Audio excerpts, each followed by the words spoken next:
Want to know the proper way to hold the conversation? Alright folks, we've covered laws 1 through 3, so let's move on to law 4, which is always say less than necessary.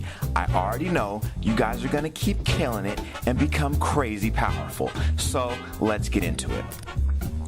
Robert Greene states, when you're trying to impress people with words, the more you say, the more common you appear and the less in control. Even if you are saying something basic, it will seem original if you make it vague, open-ended, and sphinx-like. Powerful people impress and even intimidate by saying less. The more you say, the more likely you are to say something foolish. I mean, this has happened to all of us, right? We're in a conversation, speaking our minds, and out of nowhere, something we didn't want to say just flows out in a severe case of verbal diarrhea. Oh man, crucial. The thing is, power is in many ways a game of appearances, and when you say less than necessary, you instantly appear greater and more powerful than you are. There's a reason for this. You see, humans are machines of interpretation and explanation. They have to know what you are thinking. When you carefully control what you reveal, they cannot help but feel uncomfortable. Your short answers and silences will put them on the defensive, and they will jump in, nervously filling the silence with all kinds of comments that will reveal valuable info about them and their weaknesses. They will leave a meeting with you feeling as if they had been robbed, and they will go home and ponder your every word.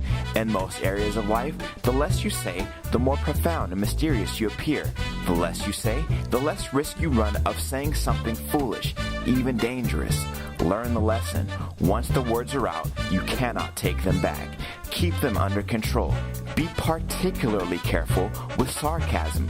The momentary satisfaction you gain with speaking your mind will be outweighed by the price you pay.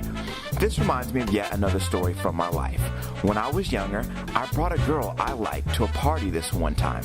As I knew people there and she didn't, I naturally began to mingle with different people and lost track of her. Well, as fate had it, she began to mingle as well and began chatting up some chump who was clearly interested in her.